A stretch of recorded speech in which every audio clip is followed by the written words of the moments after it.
All right, baby, let's go ahead and get one thing straight, okay? Ain't nobody stinking running.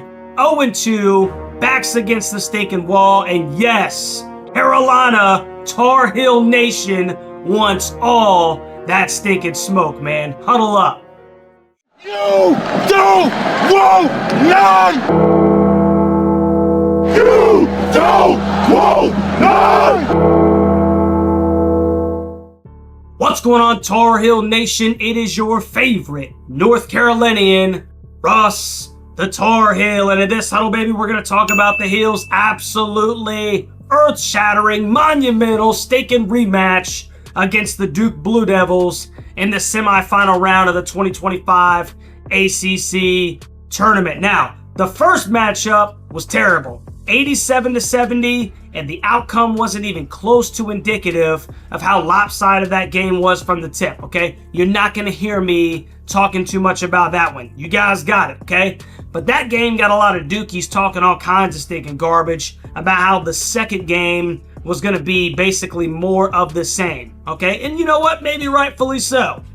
But the second matchup had Carolina in control of that thing for about 28 minutes in Chapel Hill before the refs just allowed Knipple to absolutely commit a felony battery against that Trimble, without calling a foul on a stinking loose ball. Cooper Flagg is then sent to the line for 2 on an obvious charge against Seth Trimble, which should have been his 4th daggum foul.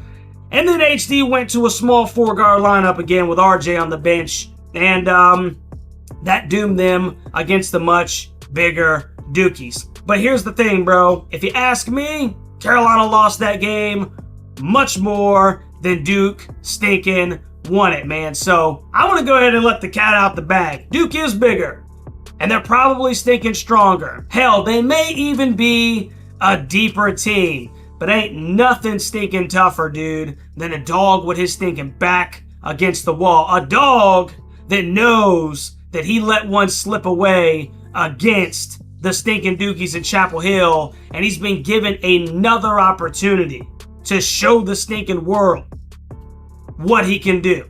Insert the North Carolina Tar Heels, man. Let's take a jump into this thing. Now, the Heels are coming off of a 68-59 win over the 4th-seeded Wake Forest Demon Deacons, in which RJ Davis went off for 23 big ones, and he was an absolute assassin from deep in that game, man. Wasn't always clean, wasn't always stinking pretty, baby, but the final verdict couldn't be described as anything less than beautiful. Carolina had more than the stinking opponent. They survived and they advanced. Now, first and foremost, man, congratulations to head coach Hubert Davis on his 100th win as the Tar Heels head coach, man. He is now 143, which is good for a .699 win percentage. Carolina's leading scorer is a 6', 180-pound senior guard, RJ Davis, who's averaging 17.1 points per game, 3.6 rebounds, and 3.8 assists to go along with that. He's shooting 40.6% from the floor and 33.6% from beyond the arc. Their leading rebounder is a 6'8", 230-pound junior forward, Vin Allen Lubin, who's averaging 5.3 boards and also contributing 8.1 points per game. And their leading facilitator is a 6'1", 180-pound sophomore point guard, Elliot Cadeau, who's averaging 6.2 assists to 3.2 turnovers, while also contributing 9.4 points per game. Now, the Blue Devils are coming off of a surprising, some may say, dogfight against the Georgia Tech Yellow Jackets after Knipple dropped 28 for the Devils, basically having to shoulder the load because Cooper Flagg and Malik Brown went down to injuries. Cooper Flagg only had 2 points in that game. Now, let me just say this before we get into these Duke stats, okay? We don't run from anybody at Carolina, okay? I don't want there to be any stinking injuries. I want them to be at full strength, bro. I want to compete against Duke at their best, bro. I don't want there to be any excuses when they get this daggone ass whooping, bro. That's what I'm stinking trying to let you guys know off the stinking jump, man. I'm going to be praying tonight that Cooper Flagg and Malik Brown have wonderful nights of rest, that the Lord from heaven places his healing hands on whatever ailments they may have, and they are just ready to stink and go tomorrow, because I don't want there to be any excuses in this game. Now, the Blue Devils are led by head coach John Shire, who is 82-21, which is good for a 796 win percentage. Their leading scorer and rebounder and assist man is the 6'9", 205-pound freshman forward Cooper Flagg, who's averaging 19.4 points per game, 7.6 rebounds, and 4.2 assists. He is the do-everything guy for the Dukies. Everything. And we'll talk about him, a little bit more later. Now, North Carolina's averaging 81.5 points per game. They're giving up 75.5 points per game. The Devils are scoring 83.5 points per game, and they're giving up 61.4 points per game. Duke is averaging more rebounds, assists, and steals, and both teams are averaging 3.7 blocks per game. So, now that we've taken a look at the tail of the tape, let's have a look at Russ's 3 keys to a Tar Heel victory. And key number 1 is this, man. And this is going to be straight out of the Wake Forest playbook, okay? Pow on Knipple. Yep, Cooper Flagg is Duke's leading stinking scorer, okay? And he's a good one at that. Nobody's going to dispute that the kid can stink and hoop. Who stinking cares, bro? Let's see what happens when Knipple gets the pow. If Carolina can put their best defender on Knipple and then slide Jay Witt over to Cooper Flagg for large portions of this game, you may be able to kill 2 birds with 1 stone.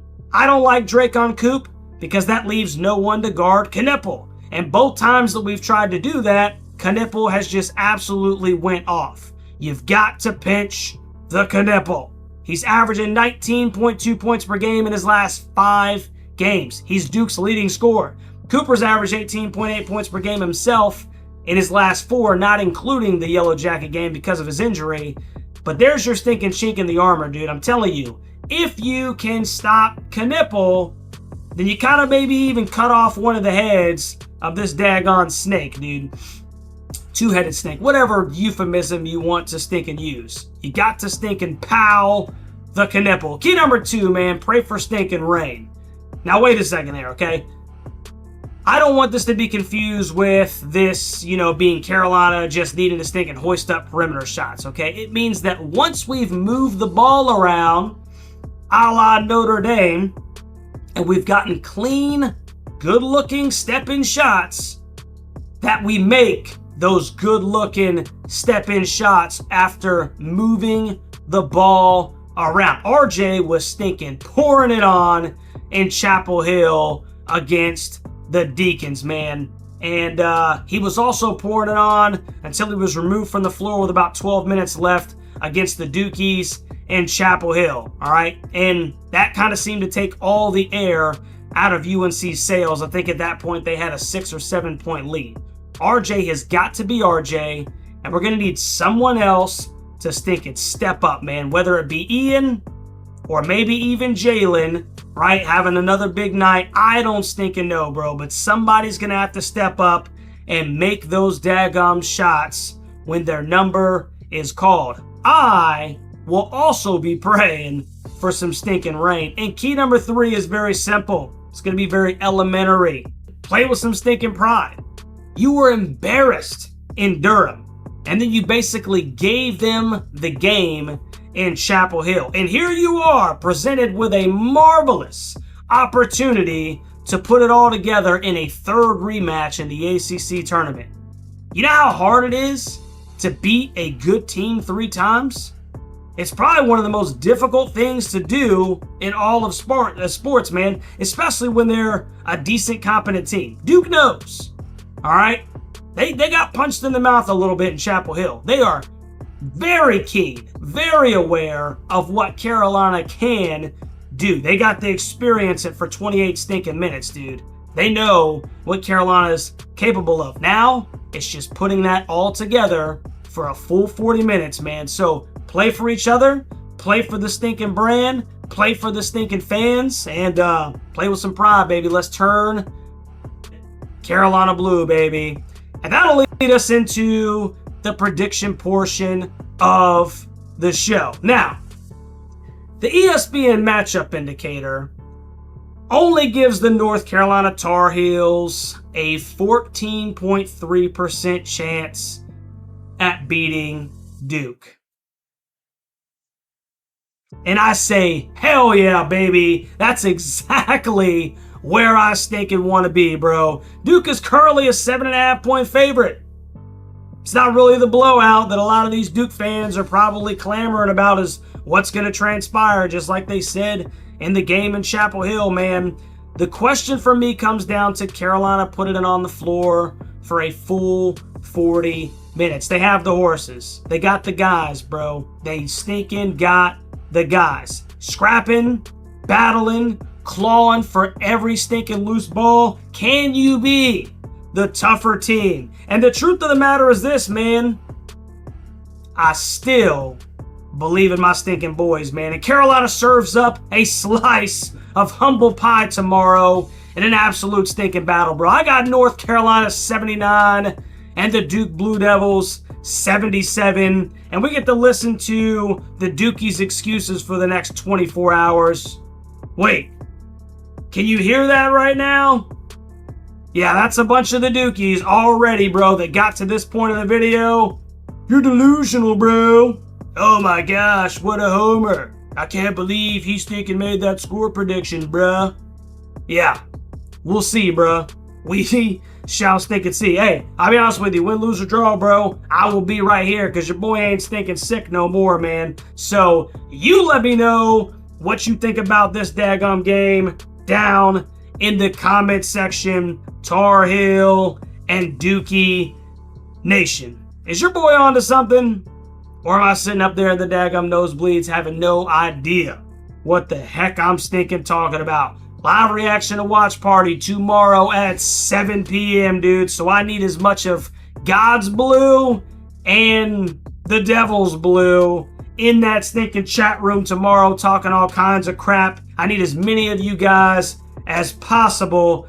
And do me a solid, man. Hit that like button, share the stinking comment, and make sure that you subscribe to the channel on the way out, man. Hey, win, lose, or draw, bro. Doesn't matter what stinking happens. It is a great day to be a stinking Tar Heel. We'll see you at the watch party, baby. Go Heels.